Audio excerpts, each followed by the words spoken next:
Good afternoon, everyone. Great pleasure to talk about the company Scout24. As was mentioned, we went public, October last year. I'd like to talk to you around more about the context of running the company and where we're going. The one thing to just remind you, if you're not familiar with the business, in official terms, we're an online classified business. We don't see ourselves as an online classifieds business. That's the way the market classifies us. The financial market is what I mean. What makes the asset unique is that we have real estate and auto under the same ownership structure. And I'll explain why we think that's a tremendous thing to have for Scout24. In market positions, the clear market leader in Germany for real estate, and the #1 pan-European automotive market place within Scout24. Now, when I got to Scout, it's fair to say that I don't think the company really understood its role as a digital company. And there are 5 things that actually drive the commercial context in which we do our job. Now, there's a statement on the slide that talks about the level of engagement that goes on in the internet. The so what of that is that Scout, I don't think, understood that the digital world is re-engineering our entire economy. So I'll give you a very practical example. In the real estate world, 10 years ago, you had to wait for the newspaper to be published with the listing in it. You had to wait to go and see the listing. You had to wait in line to get your finance from the bank. You had to wait in line to get your energy and telecommunications connected. That entire process probably took you anywhere from 3 to 6 months if you were lucky. And you as the individual had to go inside these vertical silos of advertising, real estate agents, finance, energy, telecommunications to get your house. I don't think Scout fully appreciated that the digital world, actually, if you ask yourself, what is the internet? In my judgment, it's not a technology medium. It's not a network of connected computers.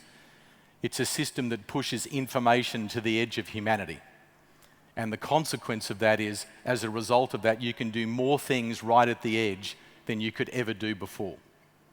So if you ask yourself today, look at what's going on in the banking industry, look at what's going on in the retail industry, look at what's going on in the travel industry. It's impossible for us to believe that one of the 6 important human events, which is buying a house and buying a car, will remain the same as it's been and will not be able to be done from a single point of location. So Scout did not actually appreciate that our job was to re-engineer an entire value chain of real estate and automotive purchasing and transparency to buyers and sellers. The second thing, of course, is that we did not have a direct access or understanding of users or customers. We certainly had a relationship with customers, but our ability to, in fact, understand our users at a detailed level was significantly low.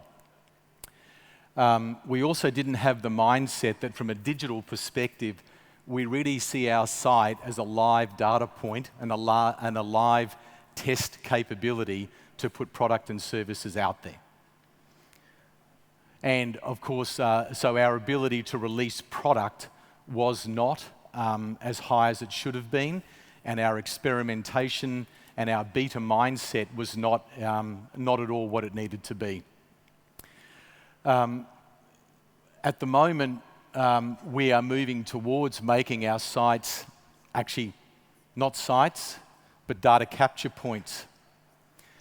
So if I was to give you an analogy of two brands that are well known to you today, you've got Google, which returns search results, and Facebook that does actually profiling. So today our core business is around search, and that will remain a key part of the company. But our ability to be able to identify users, relate to users, and proactively suggest to users is what that point means. So an obvious statement of bearing in mind these slides were written some time ago is data engineering, but I don't, is a key set required for the world. I don't mean that as a technical sense. I actually mean that as a competency for every person within the company. So our key job really, if you wanted to be very specific about what that point means, it's the collection, management, interpretation, and then monetization of data. So those 5 things was something that I don't think was as high as they should have been to give the company its commercial context about what our role really is in the digital world. So going forward, I can tell you that your propensity to move house has nothing to do with what you earn. It has nothing to do with what your house is worth today. It's got to do with your aspiration. Where do you think that you'll be happy? So our job going forward, and we believe that we can get to within 90% levels of accuracy, is to be able to predict when, how, and what you'll move to. Which apartment, which location, how much you're likely to be able to pay, and the types of people that you'll be interested in living around. We also, as a result of owning the 2 verticals, are very interested in the future of being able to relate the car purchase and the real estate purchase. Again, the work that we've done would suggest that there are 2 major drivers of house and car purchases. One is job, so change jobs. The other one is family status. More kids, less kids, bigger house, bigger car is a key driver. So demographic, income, and life stage are the 3 biggest drivers that we need to understand to be able to predict where you'll move house, be able to predict the type, style of car that you're likely to buy based on your income, based on your occupation, based on where you live, and based on the type of house that you actually own. So going forward, most of our interactions with our audience and our customers will actually be in more a Facebook type of experience, just so that you can picture that in your mind, rather than a Google type search experience, which is what we have today, where you type in a query and we generate a result. So where we're going with our business is the ability to identify you, the ability to predict where you're likely to go, to be able to anticipate the types of housing and vehicle options, including things like Uber and other options, not just the buying and selling of vehicles. To give you some metrics of the business, if you start at the top right as you look at the slide, we know today that 43% of Immobilien Scout users today are looking for a car at the same time they're searching for property. We know today that 30% of our Auto Scout users are looking for property at the same time that they're looking for a car. This is people doing the service today without us even putting product and service in front of them that meets that need. The point I'm making by that statement is when we actually offer products, we would expect that overlap to go up, because we think that option could be as high as 60 or 70% is a dual purchase mode based on income, propensity, and aspiration.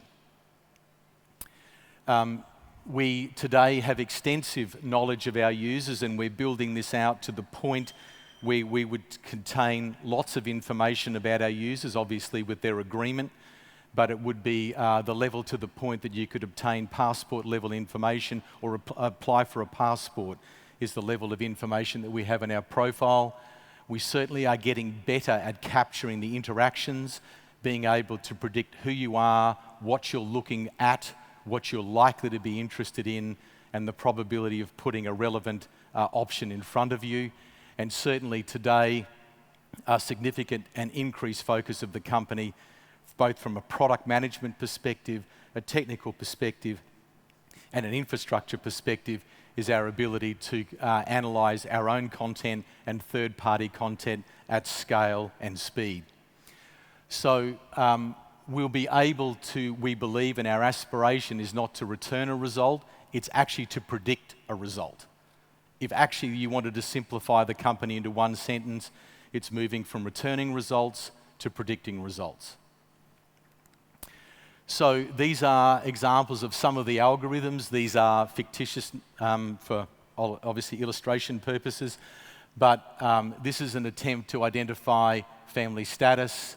It's allowing us to determine the value of searches that you're looking at, the location of services that you're looking at, in an ability to determine the likelihood of you moving, the type of objects that you'll be interested in and the value of those objects, and more importantly, the associated services that you would like to be able to connect as a result of buying a car and a house. Our most recent numbers that we released to the stock market, we generated 30 million euros of our 390 directly associated with what we call ancillary services. So this is relocation leads, finance leads, as practical examples of what we mean of ancillary services. These are literally conceptual maps about the way that we think about identifying object type, person type, and then being able to predict body type, color, and obviously ultimately brand preference for vehicles. Again, one of the large benefits for this is today that from an Auto Scout point of view, we are significantly focused on the second-hand car market. We think that as a result of this deep learning capability and the large-scale audiences we have over 12 million unique visitors a month visiting the sites of just our German business, is that we think there's an opportunity, certainly in the new car market, and certainly the ability to leverage multiple transport options as we are able to identify the movement and patterns of people and how they actually go about their daily lives. So our ability, as I said, is going forward is not to return a result, it's actually to predict a result. That's the key part of the company. I hope from our point of view, we've been able to communicate to you that we don't see ourselves as a static classified business. We see ourselves as a predictive data business. Thank you very much.